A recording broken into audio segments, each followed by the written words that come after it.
Bismillahirrahmanirrahim. Assalamualaikum warahmatullahi wabarakatuh. Alhamdulillahirrabbilalamin. Allahumma salli ala Sayyidina Muhammad wa ala ali Sayyidina Muhammad. Kita berjumpa kembali di konten IBG. InsyaAllah kita akan menjawab pertanyaan yang masuk kepada kami. Bismillahirrahmanirrahim. Assalamualaikum warahmatullahi wabarakatuh. Izin bertanya Gus, bagaimana hukum memakan makanan dari acara seperti 3 hari, 7 hari, 40 hari, acara peringatan meninggalnya seseorang? Bismillahirrahmanirrahim.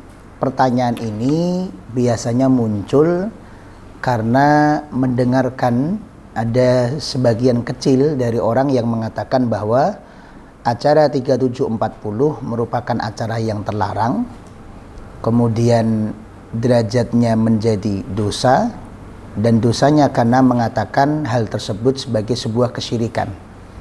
Sehingga benang merahnya, makanan yang dihidangkan tersebut adalah makanan yang disembelih bukan karena Allah Subhanahu wa ta'ala.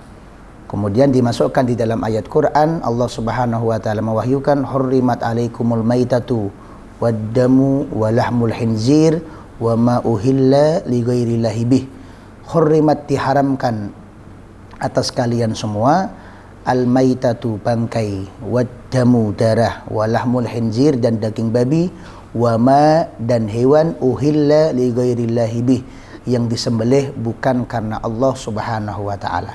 Kemudian dikatakan bahwa hidangan yang dihidangkan tersebut, semisal itu daging ayam, sapi, kambing, dan lain sebagainya, adalah hidangan yang haram karena dia adalah berasal dari sembelihan yang diniatkan untuk sesuatu yang musyrik. Maka hal ini berawal dari pemahaman yang salah terhadap minimal 2 hal. Yang pertama adalah terhadap penyelenggaraan acara peringatan dari wafatnya seseorang pada hari ketiga, 7, 40, 100, haul, pendak 1, pendak 2, dan seterusnya. Kemudian poin yang kedua adalah kesalahan dalam memahami ayat wa ma uhilla li ghairillahi bih.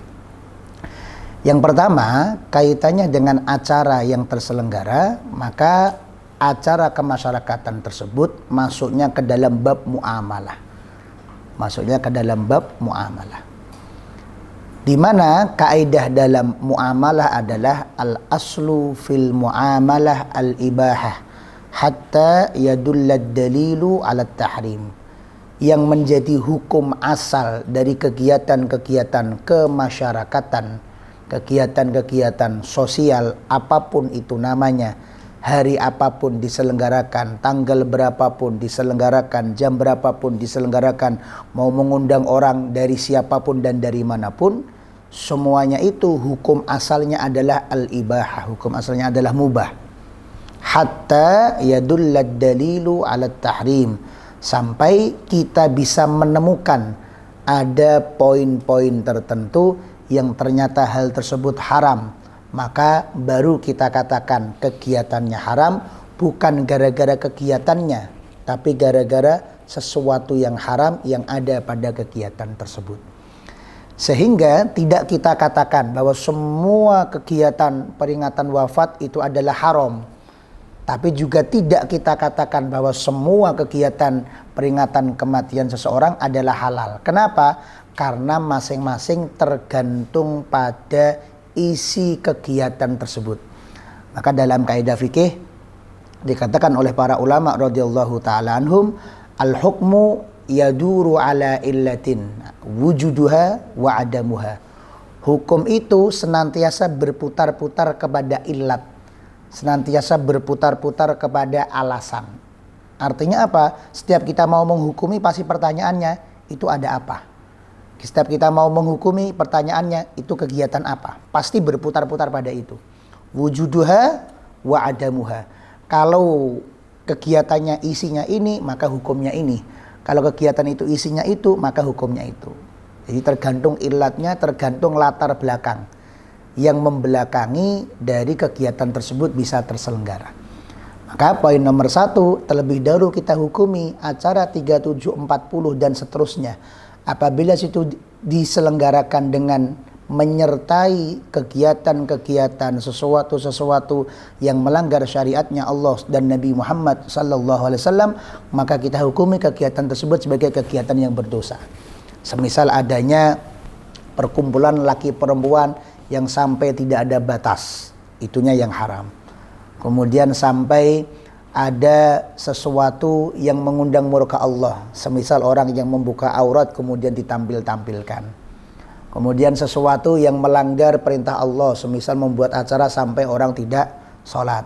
Semisal ada sesuatu yang mengarah kepada sesuatu yang dilarang oleh Allah, semisal sesajen yang diniatkan untuk kepada makhluk, kepada jin dan lain sebagainya.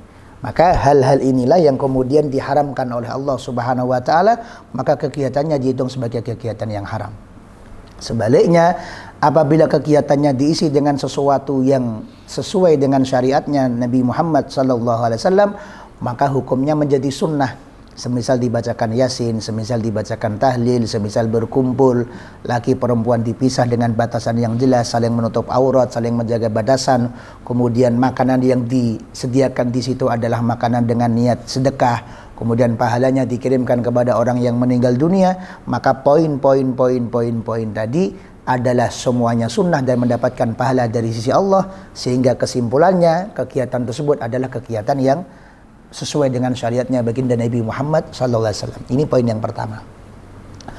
Poin yang kedua yaitu makna wa ma uhilla li ghairillahi bih. Yang dimaksud wa ma uhilla li ghairi bih di dalam madhab Imam Syafi'i adalah apabila ada sembelihan yang sembelihan tersebut tidak disembelih oleh orang Islam, bahkan menyebutkan kata-kata bismillah. Di dalam madhab Imam Syafi'i, ketika menyembelih itu hukumnya tidak wajib, tapi hukumnya adalah sunnah.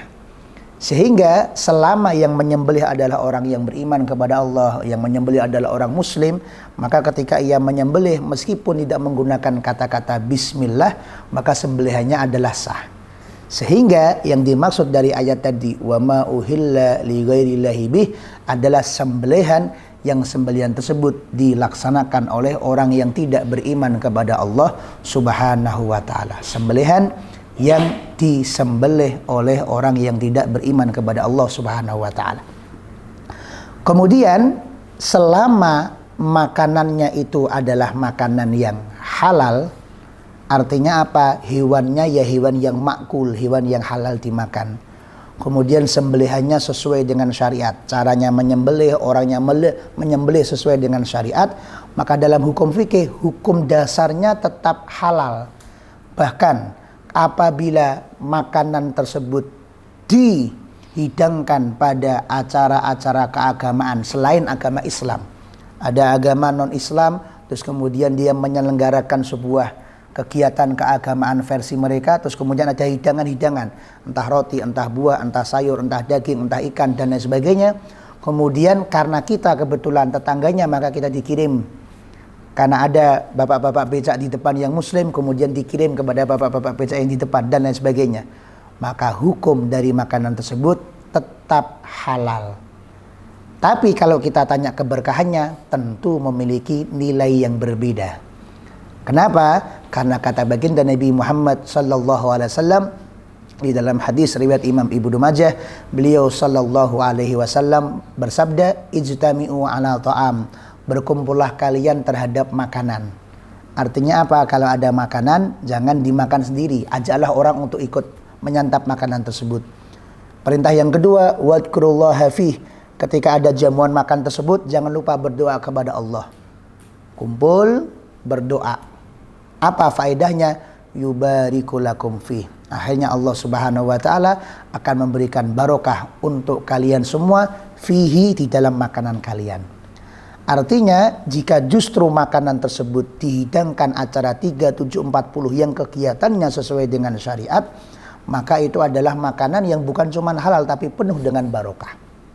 Sebaliknya, apabila makanan tersebut dihidangkan untuk acara-acara yang berdosa, acara-acara yang mensekutukan Allah, acara-acara yang mengandung kemusyrikan, acara-acara agama lain yang mereka punya Tuhan selain Allah Subhanahu wa taala, atau mengakui Allah sebagai Tuhan tapi juga ada yang lain yang selain Allah yang juga diakui sebagai Tuhan, agama selain Islam, maka makanan yang dihidangkan di tempat tersebut hukumnya tetap halal, tetapi tentu mengandung nilai keberkahan yang berbeda. Selama makanan yang dihidangkan memang makul, memang halal dimakan, dan proses sembelihannya sesuai dengan syariat, yang menyembelih tetap orang muslim.